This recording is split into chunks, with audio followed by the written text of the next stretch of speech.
fabulous. It really does. And I just think prawns and chorizo it is a winner for days. It tastes so good. You just get I think it's the surf and turf, isn't it? You get the contrast. No, definitely. Works really well. It smells meaty, fantastic. you've got salty, you've got everything that the tongue's going nuts for. But I suppose it is a little bit naughty, the halloumi and the chorizo, and they're a little bit fatty. But I mean, it's still a salad, and that's the medium ground of I'll have a salad, but I don't want to be completely healthy. I'll have a naughty salad.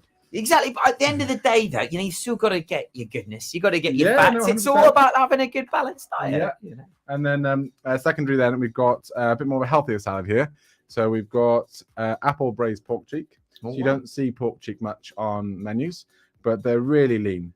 So there's like zero fat on a pork cheek. Oh wow! And because we're braising it, poaching it in apple and stocks for hours, they just melt in your mouth. It's pure meat. Wow. We then pork and pineapple go really well.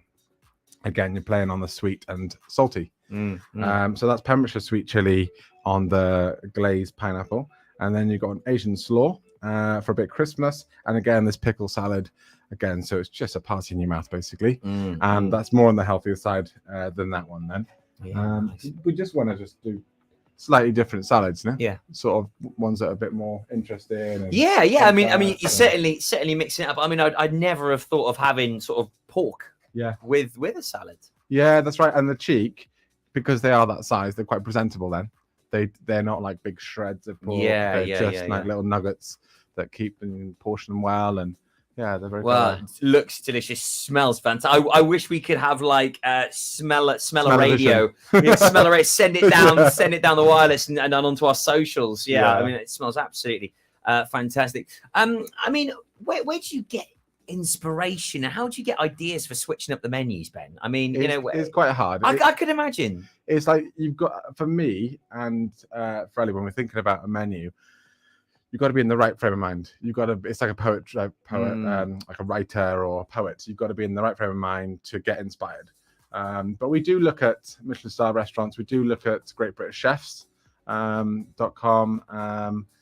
That's the top end of that sort of food, and we just see what flavors are matching. And once you kind of understand the rules of food, you can then understand, like I said, the sweet, the sour, the salty, and then you sort of putting these things together.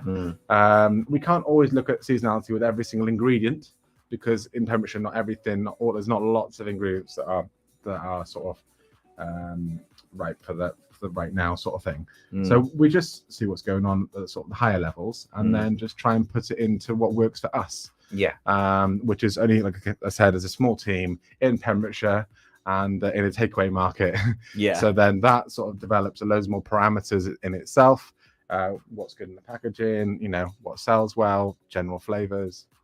I think one thing I've probably learned over the last couple of weeks, Ben, is the real science behind a lot of the food.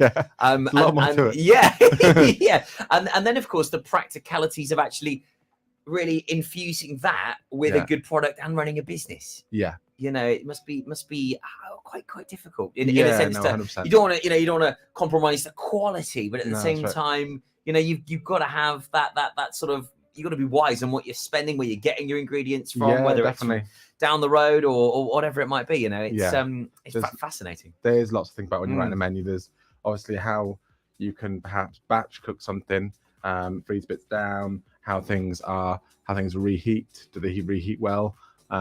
Things like the cheek, the belly, the brisket, shoulders of lamb or pork. They're braisers, so they come back well, like when they're stewed. Things like sirloin steaks, they don't come back well. They're just for frying and then sending out. But we can't put those on the menu because obviously people aren't sitting down at a restaurant. They're just sitting down in a homes like far away sort of thing. So it's got to either reheat for them well or whatever. So all these things we have to think about when creating these menus. It's fascinating. It really is. I'm learning so much more as well, and I do love cooking. I love having a little I batch cook everything as much as I possibly can. It looks great though. I've seen the pictures. Cheers. I usually go for a lot of pastas. It's quite easy and simple, just because then I can just grab it to work, bang it in the mic, or have it cold once it defrosts. So I'm big fan of batch cooking. But you've given me lots of inspiration. So no thank you, Ben. So we've got these lovely salads in the box today, and of course, people can join you this lunchtime as well. They can pop up. Yeah, they can. Where can they find you? In Withybush Trading Estate, behind Magnet there.